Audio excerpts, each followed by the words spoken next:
Hi again everyone, this is Kamau. Welcome to my channel. Today I'm going to look at the 14 different types of Facebook friends. And you might be saying to yourself, really, are there 14 different types of Facebook friends? Actually, there might be more. But I've been thinking, and I came up with 14 based on my experience of being on Facebook. I've been on Facebook about 8 years, I think.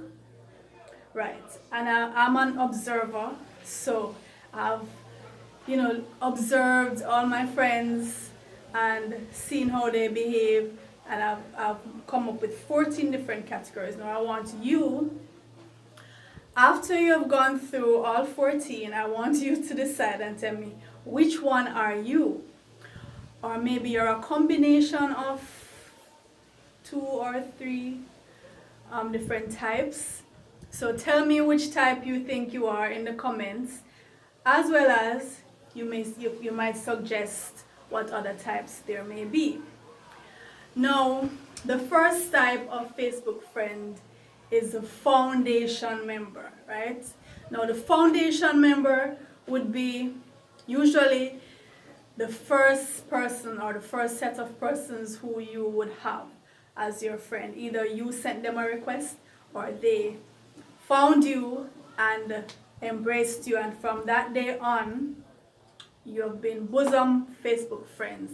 Now, this type of friend is very likely to be liking your comments, reading all your posts, actually go onto your page, not just waiting for your post to pop up in their feed, but they will actually go onto your page. They are devoted to you. They will comment on your posts, they will share your posts, and if you were to go missing for a couple days, they will actually send their inbox to say, what's up, I haven't seen you for a while. So this is how you know your loyal Facebook friends. They know when you are missing, right? And they make sure to make you feel special. They comment on your stuff. When your birthday comes around, they're always gonna big you up on your birthday, right? So that's your bona fide foundation member Facebook friend, and I hope you are one of those. Number 2, the sometimer. Now, this Facebook friend, you're only going to see him or her on their birthday, okay? Or Christmas time, New Year's, Mother's Day, that's when they're gonna show up, only then. So they'll come, maybe they know their birthday is coming up, they might start popping up maybe a couple days or so. And then when their birthday is there, they'll get this flood of birthday wishes and feel very good reading them. And they'll linger for a day or two just to make sure all the wishes come in. And then you'll see them make this grand post saying, thank you all for the birthday wishes, and then you're not going to see them again. So that's the sometimer. You won't see them again until Christmas time or Mother's Day or Father's Day, whichever the case may be. Alright, so number 3, I call the aristocrats. Now, the Facebook aristocrat doesn't really want to be on Facebook. Actually, the aristocrat feels that Facebook is for lesser mortals. They're just here, just to see what's going on. But actually, they have better things to do. It's just that they decided not to do it right now. But they're gonna let you know they have better things to do than to be on Facebook. So don't even try to engage them in anything. They're not going to comment. Actually, they usually don't send out friend requests, right? So you have to woo them. You have to seek them out and woo them. And they will condescend to accept your request, but don't expect anything further. Okay. Number 4 is the snob. Now, the Facebook snob cannot take a joke. This person will only comment on serious posts, right? This person has a sense of seriousness about them, and their presence on Facebook is one of dignified seriousness. So don't expect them to comment on any little trivial post that you're going to make, or any little meme that is below them. They will not comment, okay? And they might actually try to censor your posts or your comments. So be on the lookout for the snob and be ready to put them in their place. Okay? Alright, number 5, the inboxer. Now the Facebook inboxer, I'm not talking about those messages that you get from time to time from your friends, you know, your actual friends. The inboxer usually does not know you, usually just sends out random requests, and when they are accepted, immediately they will get into your inbox. Hi, queen, namaste, queen, or hello, beautiful, or some of them they just say, hey. Sometimes you get a batch of hey, and I'm wondering what the hell, hey what? What do you want, right? Or you might be there, you know, scrolling, minding your own business, and all of a sudden you see this stream of notifications, and you're wondering, like 60 notifications from the same person within like a minute, and when you check, the inboxer has been liking your pics, the pics from like 5 years ago to the present. And then soon, you know, it's going to be followed by a message, hey, or hi, or whatever. And usually, if you decide to engage them for a little bit, you realize that they don't really have much to offer. And they usually end up being blocked. Right? They usually end up being blocked because many of these inboxers, they will be sending unsolicited videos and pics. They are very forward in that regard. So, you know, we have this saying, some of the men who are in the Black conscious community, they use that consciousness or the seeking of knowledge as a way to gain leverage, right? To win over the females. And so they know exactly what they need to say to the sister who is conscious and, you know, who is searching. So they will say particular things, and they call you queen and this and that. And there's a name for them. They call them the hoteps. It's a name I don't particularly like to use, but to be honest, I see where it applies. Now, hotep is a term that was used in ancient Egypt as a greeting, right? So when these guys come into your inbox, if they know you're on a certain vibe, you know, they're not gonna say hey or hi, they're going to say hotep, right? Because they know that that's the vibe you're on. So we call them the hoteps, which we probably shouldn't, because, you know, some of these guys actually are doing diligent search and trying to get back in tune with their African spirituality. But some do fall into the category of the inboxer, you know, who just really becomes a pest. And in my case, the quickest way to be blocked is to try a stunt like that, right? Okay, number 6 is the outlaw. Now, the Facebook outlaw is a person who ends up in Facebook jail, usually because they go out of their way to do things to end up in Facebook jail so that they can say, hey, I've been to jail. You know, like in real life, when you've been to jail, you kind of get some street creds, you know, you feel like that's your badge of honor, having been to jail. Now, some of these outlaws, Facebook outlaws, actually think they are real outlaws. They really couldn't survive a day in real jail. And if you bat them on the street the way that they behave on Facebook, they can't defend that kind of behavior in real life. However, they take this as great pride, and I've seen them coming back from Facebook jail. You know, it's like Malcolm coming out of prison, right? Malcolm X coming out. That's the attitude they have. And like I said, wouldn't last a day in real jail. But they take it as something very serious. So they will post things that they know are offensive or that they know go against Facebook policy just to say, I'm an outlaw, right? Number 7 is the debater. Now, I have made a very serious attempt to avoid this Facebook person, the debater. I used to engage them, but I no longer have that kind of energy to spare.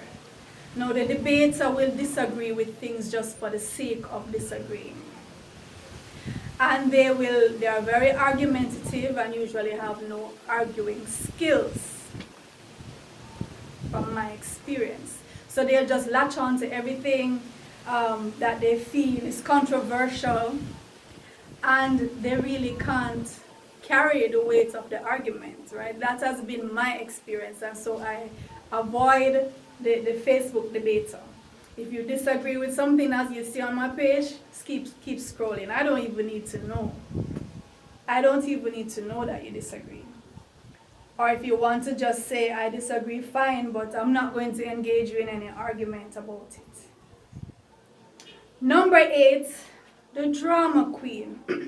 Of course, the drama queen has to come on Facebook because that's where it's at. That's where the pictures are at. That's where the attention is at. And we know drama queens love the limelight.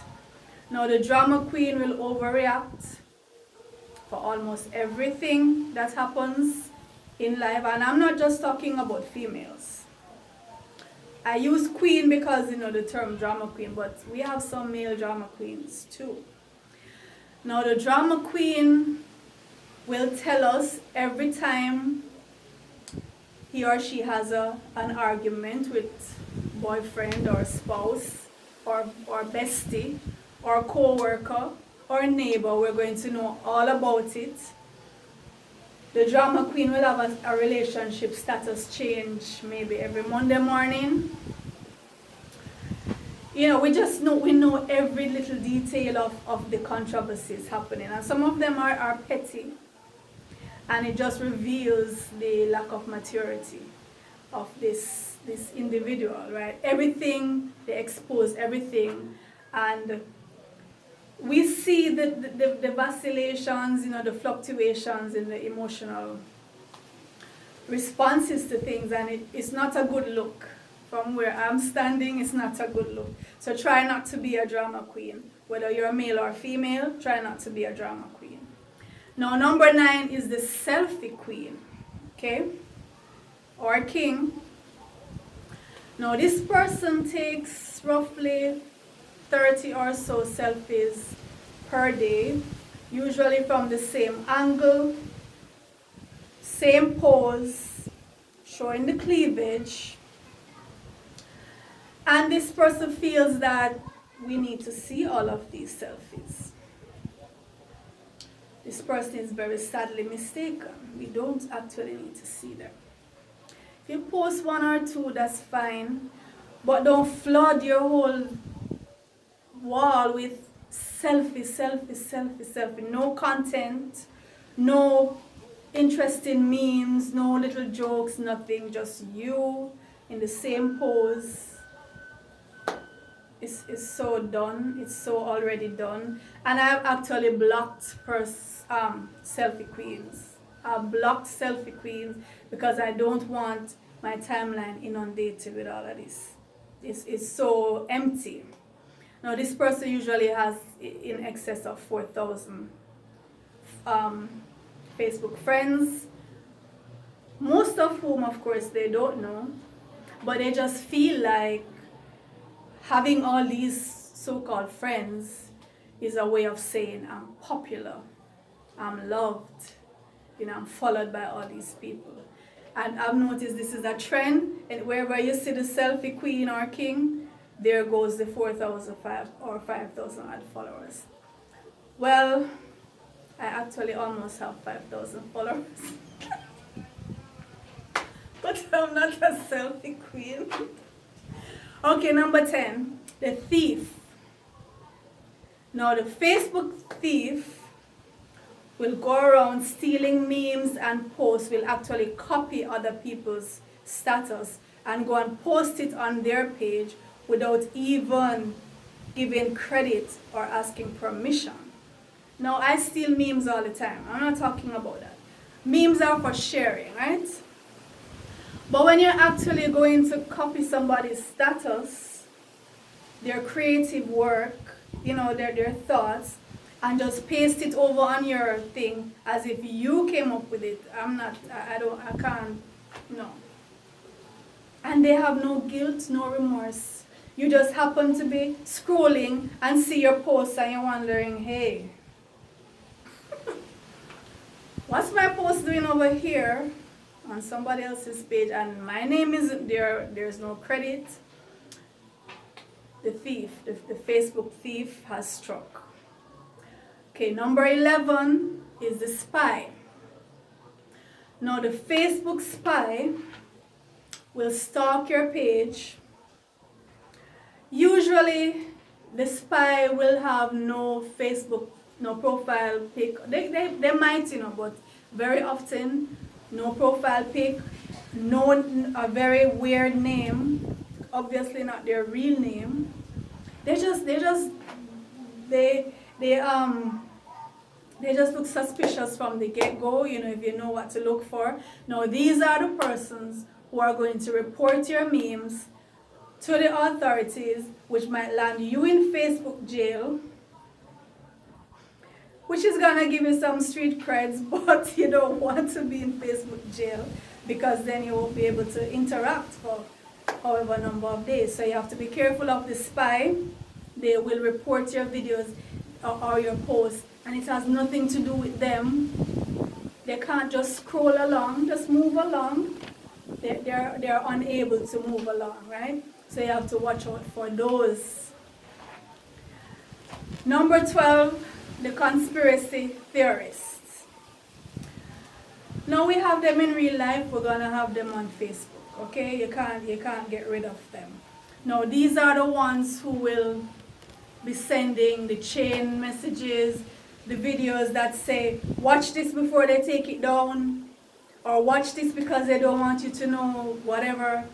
And these are the persons who are going to be tagging you in things that have no concern to you, no relation to you. And you find yourself being tagged and you're wondering, what the hell? Why am I being tagged? I've blocked persons for this because I don't like being bothered. Don't tag me in anything that doesn't concern me. Okay? The conspiracy theorists, will seize every opportunity, every news article that comes up, every topical event, they will try to tie it in with stuff and then, say, I told you so, and share this and whatever. There are things that, there are some aspects of conspiracy theories that have truth in them, but we have to be objective and be on the lookout for persons who are just trying to be sensational and trying to wheel you into things unnecessarily. So be on the lookout for the conspiracy theorists. Number 13, we have the Facebook businessman or the Facebook businesswoman. Now this person is only on Facebook to capitalize on the opportunity to network and to promote their business. They have no other reason to be here, and that is why you will not see any memes, you will not see any posts really other than it relates to their business. So they have seen where Facebook is a platform to network and to market their goods or their services. They're not here to make friends with you, they want you as a customer. They're trying to win you over as a customer. That's all their intention is. So they don't want you to inbox them with any little friendly stuff. Don't do that. The Facebook businessman or businesswoman is only concerned with you buying something from them. Don't deceive yourself about that. And last, but by no means the least, is the family member slash co-worker slash neighbor. Now these persons are only on your Facebook because, just because they're family, or just because they're a co-worker, just because they're a friend. You don't really want them to be here. You don't really want them to be here because on Facebook, that's your time to just, to just become your alter ego, to be a different persona that they don't know you like that. You're going to be saying things and doing things that they're going to be, And then, when you come off Facebook now, you're going to have to be explaining stuff to them which you don't want to have to explain, okay? So, but you can't deny them because, family, friends, co-work. Well, some of the co-workers you can deny, definitely can deny those. But you don't want to offend your family, and so you allow them to come on. So you need to warn them. You need to say to them, if you see me post anything that you know isn't true, shut your mouth. Right? Warn them, because some of them will come on your post and they see you post things and they know it isn't true, and they will pass their place and go on your post and comment and let the world know. And let the world know that you're just fronting, right? So you have to warn them. Tell them, listen. On Facebook, I post what I want. It doesn't have to be true. Shut your mouth. Alright, now that's the 14 Facebook friends. And have you found yourself? Have you found the one that's you, or have you found the 2 or 3 that you're going to combine to say, okay, I'm this kind of Facebook friend? And if you are my Facebook friend, tell me, which one am I? Which one of those 14 am I on Facebook? Comment and let me know which one you are, which one am I, and which ones did I leave out. And don't forget to like, share, and please subscribe to my channel. I'll see you next time.